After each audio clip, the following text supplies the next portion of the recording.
현재 국내에서 만성신부전으로 혈액투석, 복막투석, 신장이식, 신대체요법을 받고 있는 환자는 매년 19,000명 정도 새로 발생하고 있으며 누적 13만 명 정도의 환자분들이 계십니다. 현재 우리나라 신대체요법 환자의 85% 정도가 혈액투석을 받고 있습니다. 혈액투석은 대부분 임시투석 카테터를 이용하여 시작하지만 대부분의 경우 2에서 3개월 내에 투석혈관을 만들어 투석을 시행하게 됩니다. 투석혈관은 일주일에 3번, 한 번에 4시간씩 투석을 받는 만성신부전 환자에게는 생명선과도 같습니다. 저는 투석혈관을 종종 자동차에 비유합니다. 둘 다 어느 정도 정해진 수명이 있고 시간이 경과할수록 조금씩 문제가 생기며 정기 검진이 꼭 필요합니다. 영상의학과 인터벤션 전문의로서 필연적으로 조금씩 손상되고 좁아질 수밖에 없는 투석혈관을 최대한 오래 쓸 수 있도록 잘 보존하고 올바로 치료하는 방법에 대해서 말씀드리려고 합니다.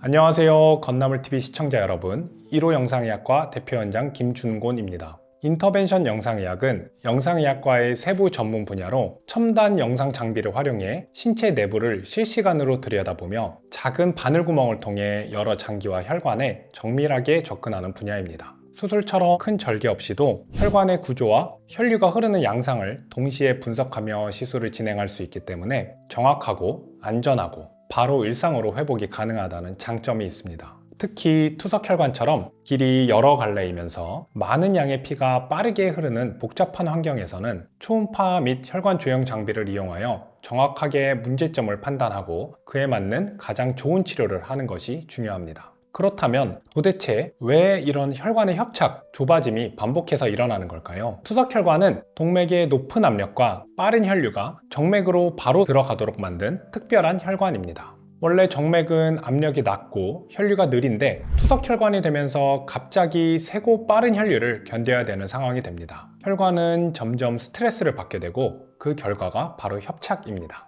협착이 있는 부위를 초음파로 자세히 살펴보면 주변에 비해서 혈관벽이 두꺼운 것을 확인할 수 있습니다. 투석혈관은 매일, 매시간 높은 압력과 빠른 혈류에 의한 자극이 가해지며 투석을 위한 천자 부위는 바늘에 의한 자극이 더해집니다. 이러한 자극을 받은 혈관은 자꾸 다치니까 벽을 두껍게 만들어서 버텨야겠다면서 혈관벽을 점점 더 두껍게 하고 안쪽 통로는 점점 좁아집니다. 이것을 내막 증식이라고 하는데 투석혈관 협착의 가장 흔한 원인입니다. 투석혈관은 인위적으로 연결한 길이다 보니 혈류가 갑자기 꺾이고 소용돌이처럼 흐르고 한쪽 벽만을 때리는 특정 위치가 발생하게 됩니다. 경부고속도로에 누구나 아는 상습 정체 구간이 있는 것처럼 각 혈관 종류별로 상습 협착 발생 위치가 정해져 있는 이유입니다. 또한 투석할 때마다 같은 부위를 계속 찌르면 혈관 벽에 상처가 생기고 내막 증식이 되어 점점 벽이 두껍고 딱딱해지면서 혈관 내경은 좁아지게 됩니다. 그렇기에 투석 시에도 같은 자리만 찌르지 않고 넓은 부위를 돌아가며 찌르는 것이 혈관 협착을 예방하는 데 도움이 됩니다.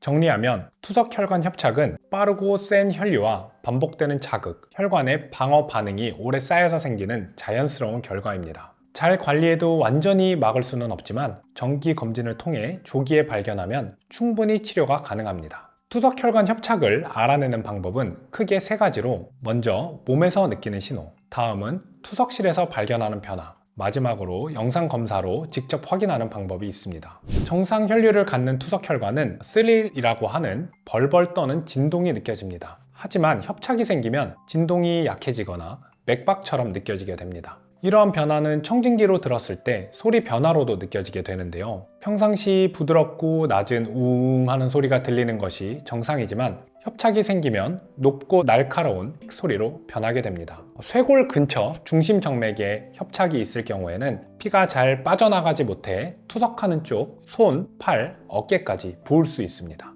투석실에서도 협착에 의한 변화는 쉽게 알 수 있습니다. 투석 중 정맥압이 올라가서 알람이 울리거나 혈류량이 예전보다 잘 나오지 않는 경우, 투석혈관이 잘 찔리지 않거나 투석 중 통증이 동반되는 경우 협착을 의심해 볼 수 있습니다. 무엇보다도 투석 후 지혈하는 데 걸리는 시간이 점점 길어진다면 상부 혈관의 협착 가능성이 매우 높습니다. 초음파와 혈관 조형술로 대표되는 영상 검사는 실제 좁아진 정도, 위치, 혈류 변화를 직접 눈으로 볼 수 있어 가장 정확합니다.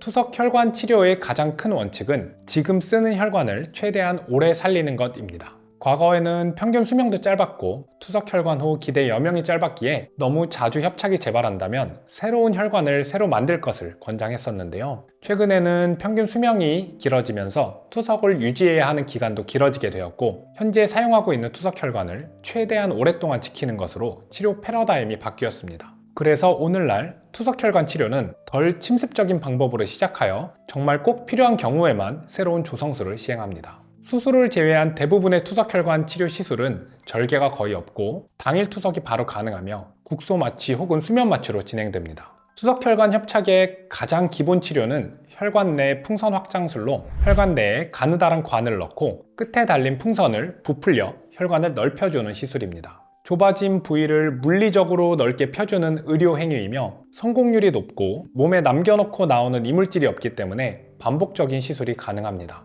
풍선 확장술은 적절한 크기의 풍선으로 꼭 필요한 곳에만 시술한다는 가정하에 시술을 해서 손해보는 경우는 거의 없습니다. 하지만 시간이 지나면 같은 곳이 다시 좁아지는 협착 재발이 잦다는 단점이 있습니다. 실제 시술 케이스를 하나 보여드리면 73세 여자 환자분으로 투석혈관 지혈 지연으로 내원하신 분입니다. 하얀색으로 보이는 구조물이 혈관이고 가운데 화살표를 살펴보시면 주변 혈관보다 좁아 보이는 부분이 있습니다. 그 부분을 풍선을 이용해 다음과 같이 넓혀주게 되면 주변 혈관과 비슷하게 잘 넓어지는 것을 볼 수 있습니다. 이러한 풍선 확장술의 협착 재발을 최소화하기 위한 노력으로 국내에서도 최근 2025년 5월부터 약물 코팅 풍선을 상황에 따라 제한적으로 사용할 수 있게 되었습니다. 파클리탁셀이라는 항암제가 풍선 겉면에 발라져 있어 풍선 확장술을 하면 혈관 벽에 항암제가 발라지게 되는 구조입니다. 단순히 항암제를 바르기만 하면 투석혈관처럼 혈류 속도가 빠른 환경에서는 약물이 흡수되기도 전에 씻겨 내려가기 쉽습니다. 쉽게 녹지 않는 결정 구조를 가진 코팅 기술을 이용하여 오랫동안 혈관 조직에 약물이 작용할 수 있도록 합니다. 항암제는 이전에 설명드렸던 협착 기전 중 가장 중요하다고 알려져 있는 내막 증식을 억제하게 되며 여러 잘 설계된 연구들을 통해 6개월, 12개월 개통률이 높아지고 재협착 및 재시술 감소 효과가 있는 것으로 입증되었습니다. 간혹 항암제를 이용하면 우리 몸에 해롭진 않을까 우려하시는 분들이 계시지만 약물 코팅 풍선은 다리혈관에서 20년 가까이 사용해 오면서 충분한 안전성 및 재협착 개선 효과 데이터를 축적해 온 기구입니다. 투석혈관에서도 마찬가지로 일반 풍선 대비 부작용의 위험성이 증가하지 않는 것으로 연구되어 있습니다.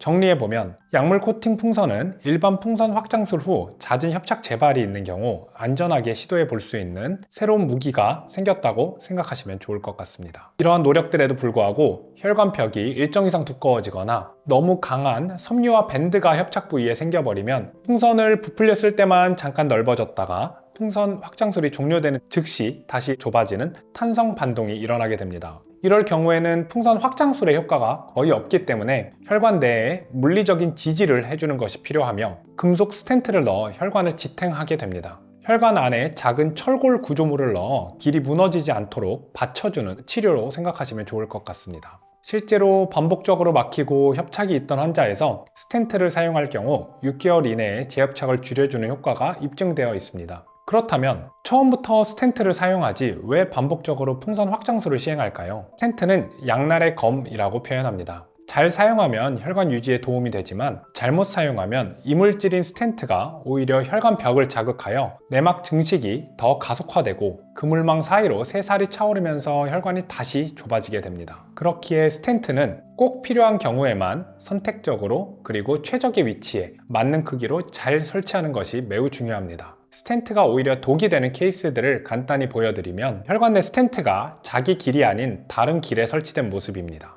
잘못된 길에 스텐트가 위치하게 되면 정상 혈류를 오히려 방해할 수 있습니다. 꼭 필요한 곳에 스텐트를 잘 넣었다고 해서 스텐트의 부작용이 나타나지 않는 것은 아닙니다. 다음 두 케이스 모두 꼭 필요한 곳에 스텐트를 넣었으나 일정 시간이 지나면 스텐트 끝단이 혈관을 자극하여 스텐트가 끝나는 부분에 협착이 발생하게 됩니다. 또한 붉은 화살표처럼 스텐트 내부 메쉬 사이로도 내막 증식이 진행되어 재협착이 발생할 수 있습니다. 스텐트는 금속 구조물이기 때문에 각도가 심하게 꺾여 있거나 지속적인 움직임이 있는 관절에서는 부러지는 경우도 있습니다. 위치별로 용도에 맞는 스텐트를 선별해서 사용하는 것도 중요합니다. 예를 들어 내막 증식이 주 협착 기전인 인조혈관 정맥 문압부의 경우 베어메탈 스텐트라고 하는 일반 철골 구조의 스텐트를 사용하게 되면 오히려 지속적으로 혈관을 자극하여 내막 증식을 더 가속화시키고 철골 구조물들 사이로 내막이 치고 들어와 단기간 내 협착이 재발할 수 있습니다. 그렇기에 인조혈관 정맥 문압부와 같이 내막 증식이 주 협착 기전인 경우에는 스텐트에 얇은 막이 둘러진 커버드 스텐트를 사용하는 것이 더 유리합니다. 실제로 베어메탈 스텐트만 사용이 가능했던 과거와 비교해서 몇 년 전 인조혈관 정맥 문압부에 커버드 스텐트 보험이 적용되면서 인조혈관의 재협착 및 폐쇄가 크게 감소하였습니다.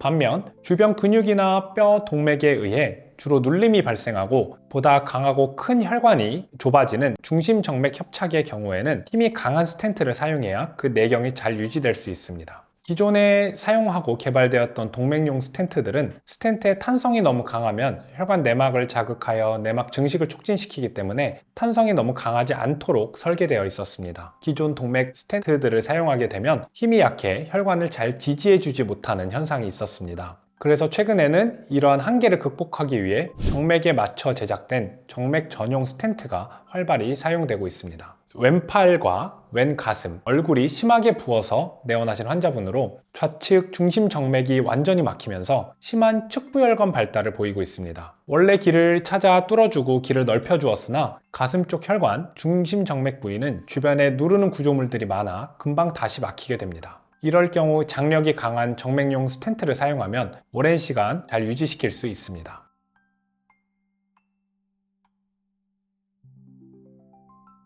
결론적으로 투석혈관의 수명을 늘리는 건 단순히 좁아진 곳을 넓히는 행위를 넘어 해부학적 지식과 최적화된 도구, 근거 중심의 관리가 결합된 고도의 전문 의료 체계라고 할 수 있습니다. 영상의학과 인터벤션 전문의의 정확한 진단 및 시술, 약물 코팅 풍선, 커버드 스텐트, 정맥용 스텐트와 같은 새로운 기술의 적절한 적용, 지침에 따른 철저한 모니터링이 조화를 이룰 때 여러분의 혈관은 더 오래 건강하게 유지될 수 있습니다. 지금까지 1호 영상의학과 대표연장 김준곤이었습니다. 감사합니다.